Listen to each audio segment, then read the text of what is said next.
let's go to England and say hello to Mr. Dave. Dave, how are you? Good to have you on, Coach.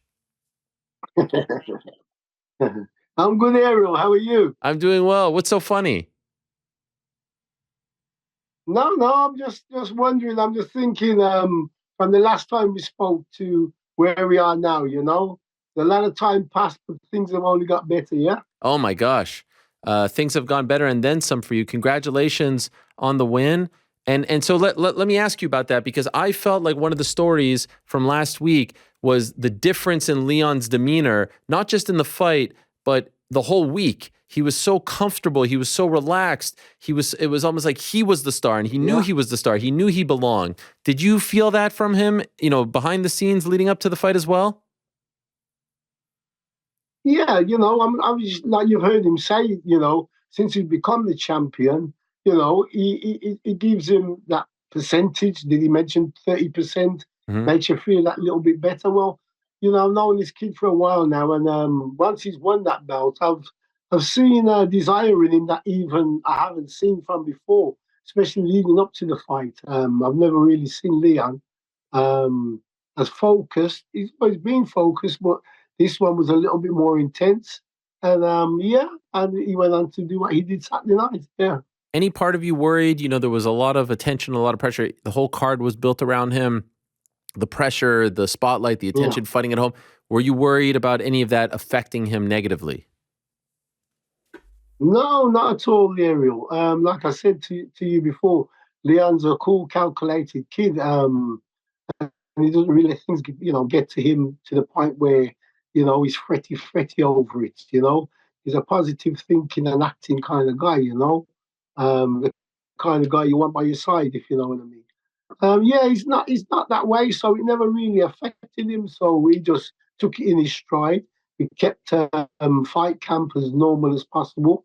We know what was in front of us. We was, expecting what was going to be the rematch. And like I said to you, last time was Mr. Usman ready for it. Well, I think everybody's seen Saturday night that was kind of a different kind of fighter. Wouldn't you agree, Eric? Yes, I would agree. I was wondering how you felt about Kamaru kind of imitating you, maybe mocking you a little bit at the press conference. Don't let him bully you, son, and all that. How did you feel about that? Yeah. But I think he was trying to console himself on a few, he's coming from a few angles. He's trying to be, he's never received that welcome before. I know he mentioned he's fought in how many college wrestling matches, but when that's in front of a few people, maybe 100 or two, I don't think he's witnessed feeling that intensity from a crowd that was, projecting so much negativity to him. I don't think he's been able to handle that. He wasn't able to handle that at that specific time. He made out like he did, and by making jokes and that, basically what he was doing, he's just putting a shield up. But we read between the lines, Ariel. It was a different game. Even in the press conference in the ceremonial weigh-ins, he's saying about Leon, oh, you're talking now. You're talking now. Well, yeah, Leon was now, like, as I said, leading up to it, to lose the fight, we wanted positive body language. You got to portray yourself that you're the man, you're the champion now. You know what I mean? And anybody wants to bring anything to you, you're there to face it. And he's handled it perfect, Ariel. Yeah. What was the game plan going into the fight? Wow. We worked on a few things, but as you've seen, the game plan went down exactly how we planned it, because we know he was thinking about that head kick, and I think he was overthinking that. So I think he was expecting it maybe 3, 4 of them, every round. But we only told Leon, throw that head kick if it's there. Otherwise, you stick to what the game plan. Where he's thinking upstairs now, he just chopped his legs away. Yeah. Occasional body kick, keep the distance, which he done perfectly. And in keeping the distance, as you know, you can control the pace a little bit more. You've still got that little edge over the offense or the defensive moves. And Leon executed it perfectly last night. Saturday night. Yeah, how did you score the fight? Do you remember which rounds you gave to Leon and which you gave to Usman? First round, I'm assuming you gave to Leon. I gave him the first definitely, and the fifth definitely. I think even though round two was close, I would say he pinched it. Excuse me, my throat's gone from Saturday night. No, I Look. understand. I understand. No problem. Take your time. Yeah. Yeah, so I gave him the first fifth. Second was close. Third, because of the point. And the fourth, I think he edged it. I think it was a unanimous decision. But, majority will take it. Yeah, and what were you thinking? There was that stretch of, some fouls on Leon's part, and then you got the point deduction for grabbing the cage. Were you worried that the tide was turning? Were you worried that the concentration wasn't there? What were you thinking when you were seeing that? Um, well, yeah, he did grab the cage. He was a fault. But after, I thought Herb was a little bit, you know, take a point. Was that really? I think you could have given him a stern warning and said, well, look, I'm not tolerating none of that tonight because, as you know, in the previous fight, there was like cage grabbing on both sides, but more at Usman's side. So I think he addressed the grabbing the defense issue a little bit over the top, but it is what it is. Okay, and yeah. So by the way, I scored it 1, 2, 4, and 5 for Leon, and obviously the third round was a 10-8, I thought, because of the point deduction. I thought that was the one round that Usman won. There was one moment going into the fifth where I was like, I wish I could get like a track watching this where I can just listen to you in the corner. I love listening to you in the corner because you do little things, and you were getting into it going into the fifth, and then they cut from you and they went to Usman's side. But I felt like you were really like that. You were giving him like the last big push. Do you remember? Because we didn't get to hear it all. Do you remember what you said? Like, what was the message going into the final round? Okay, I told him, listen, Leon, you've won two, definitely. Two are close. You may edge one, but we're not relying on this. I need you to have a big last fifth round. What do I want from you? And he repeated, you got to give me a big fifth round. So your straps on the line, your kid, you got to go out and do your stuff. And yeah, once he went out, I said to him, look, before he finally went out, Usman all night long was open to his straight left hand down the middle and the backhand uppercut. So I said, I want you to go, give me the same distance, work his legs the same way, stick that jab in his face. I want you to line him up with that left hand down the middle.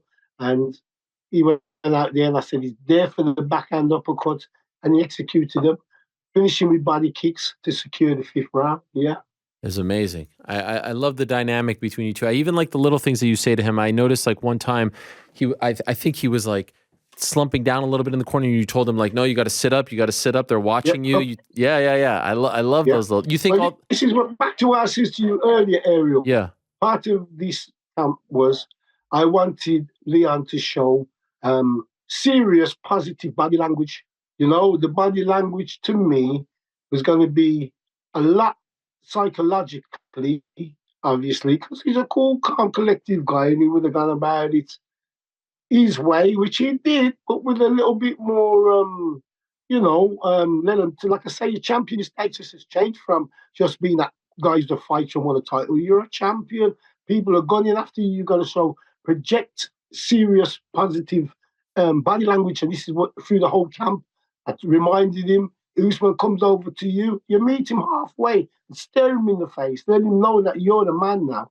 And he's as you seen in his body language at the beginning, he wasn't looking away. There was one or two times Usman finished the round and looked at him, and Leon met him eye to eye. So it was about just projecting that serious, positive body language was just as important as the fight itself. Did you like that moment where Usman walked right up to him and he did this to him? He did the thing. Did you like that? Yeah, I mean, me personally, when Leon, for me, when he was walking over to Leon, I would have preferred Leon to have met him in the middle of the cage and walked towards him halfway, because the mindset we had, that half of that octagon belongs to us, right? And the other half is yours, and he wasn't coming into it. And by coming into it, he had to eat punishment, which he did. So, yeah, me personally would have liked Leon to have met him smack on in the middle of the cage, but we'll deal with that. The crowd loved it. Bit of entertainment. It's all part of the game. Absolutely. For you to be close to home, to be with the champion, to defend the belt successfully at the O2, like on a personal note, what did Saturday mean for you? The most satisfying thing for me, Ariel, to tell you the whole truth of it. Yeah, obviously he defended his title and he won that he's a world champion now. But what was the most satisfying thing for me was to put all the haters and the doubters now aside because, I mean, even as you know, they do the pro picks during the lead up to the fight, and still 12, they asked 12 fighters at different weights, whoever, I don't know, the top of my head. And 10 of them went for Usman still, and 2 went for Leon. One was Aljamain Sterling. Can't remember who the other fellow was. I don't know if it was a brother thing. But anyway, yeah, so for me, to put their doubters, you know, and them haters away, just, the kid solidifies himself now as being a real deal, which we've been shouting itself for a while that this kid is the real deal. And now he's not only took the pound for pound King's title, he's defended against the so pound king, and now he just rolls on. We know there's more politics to come after what was said by the main man concerning the Colby, but that's another fight for another day. But yeah, like I said, Leon is the man right now at the moment, and long. I hope that this kid really gets his just rewards, Ariel, because as you know, he's been through the ups and downs. Now he's here. He's got to let the world know he's here for real. Amen. And so let us talk about what is next. What's your reaction to Dana White saying Colby Covington is next for Leon? Well, just what I've just touched on. Doesn't sound right, doesn't fit right with me. At the end of the day, Leon's the boss, and if he decides to go for it for whatever reason, then we do what the boss says. But at the same time, me as a coach looking in, it doesn't fit well with me. Why should Colby get a chance? He's had 3 bites of the cherry now. This will make his third should he get it. He's been out for how long, Ariel? 12, 15, how long? A year, essentially. A year and a few All right, days. okay, Yeah. let's say a year. He's coming off a win off, was it Mazaville? All right, Yeah. he's coming off a win, but prior to that, he's got stopped twice by Usman, bashed him up twice. What justifies him really to get jump the queue and get a fight when you've got Burns and our arch rival, Mr. Mazaville, fighting soon, even though we should take the winner of that. Hopefully, I'd like it to be Mazaville because it's not only a good fight, there's personal shit to be sorted. But should Burns win, you know what I mean? Then, it'd only be justified if Burns just being in the top 5 gets a second bite of the cherry because all the rest of them have. Yeah. Yeah. So do you think it would be, a little bit, I don't know, would it be disappointing? Like, how would you describe if they because Leon brought up a good point on Saturday, like, I'm the champ, I should have a say in this matter too, right? If they just tell Leon, no, this is the way it is, take it or leave it, doesn't seem fair, right? Yeah, that's right. As I say, it doesn't fit with me. It doesn't taste right with me. And yeah, we'll talk about it as a team. We'll sit down and talk about it as a team. Sit down with the management as well, team, and see where we are. Should Dana make any more formal statements about it, then we just take it as it is. But we're not just going to start worrying and bugging our mind about that. Just let the kid kick back and enjoy his moments for a while. His foot was sore after the fight. He had to take a little bit of time to get better. He's just now starting weight bearing back on it. But yeah, just it is what it is. It is what it is anyway, Ariel. That's my take on it. Yeah. Sure. And just curious, what about Belal Muhammad? You have some history with him too. He's on a bit of a roll. Do you think he would be a worthy contender or a worthy candidate?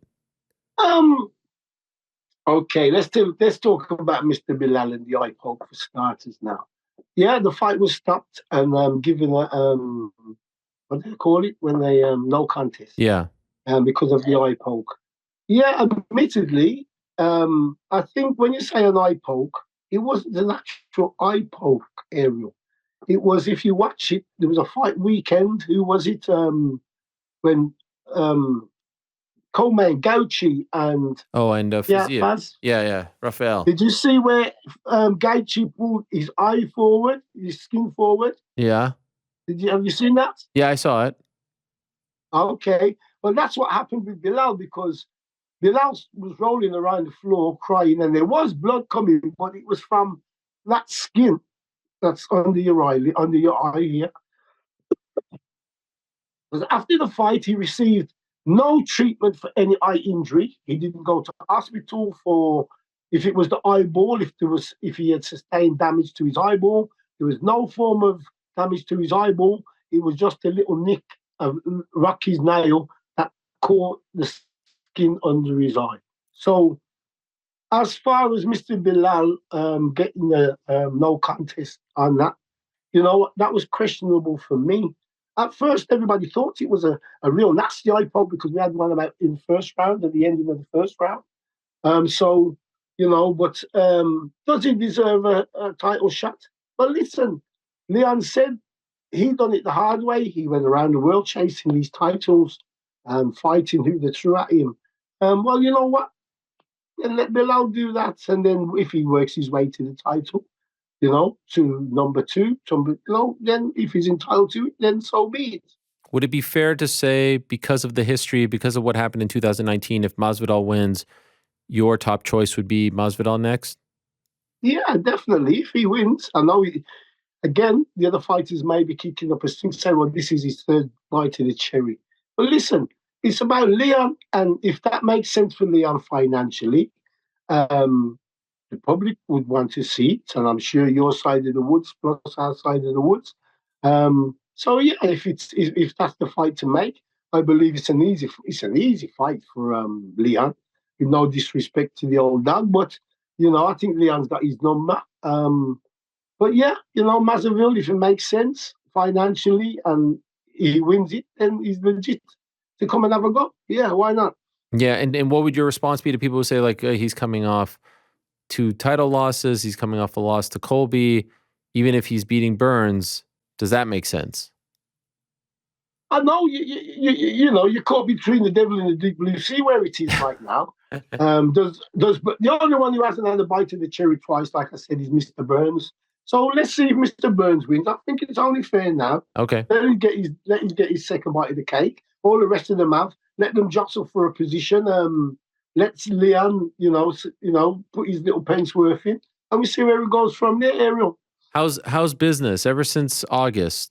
Renegade, you have more people coming to the gym, more people. Do you feel like your life has changed? Has the business changed? How would you describe what the win in August has done for you and the team? Well, as far as I'm concerned, Ariel, like I told you, I'm not one to start chasing this thing now. Yeah.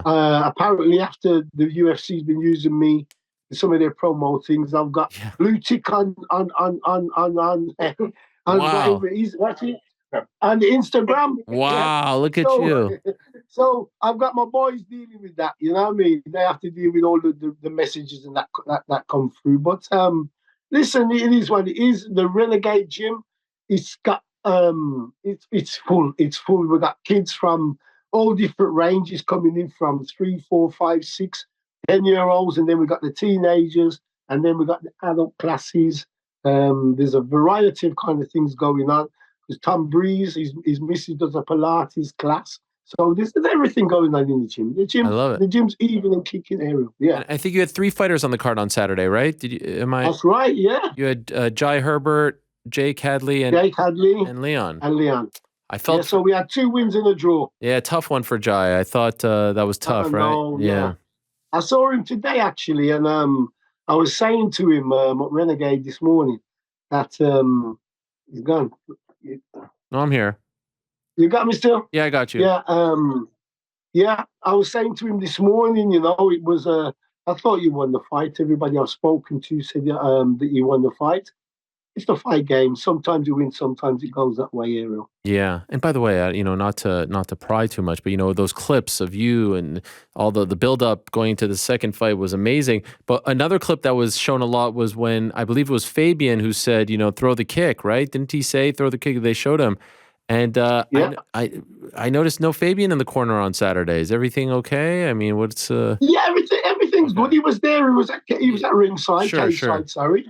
I think it was a case of he had something to do, and maybe I've got to the venue late-ish. I'm not too sure, but yeah, everything's fine. Again, I was with Fabs this morning. He's going through prepping for his fight with Masasi. Oh, what a fight! Is it May? May 12th, I Middle of think. May. Yes, May 12th. Yeah, so he's not in camp as yet, but he's prepping up. And as I always tell the lads when they're not in camp, keep the running. Running's the main thing because it keeps the weight in check and it keeps the engine ticking. I Yeah, love it. And if it was yeah. up to you, when would you like to see Leon back? If it was your call, like how soon do we see him back? Well, didn't I hear some talk that the UFC was looking to come back in July?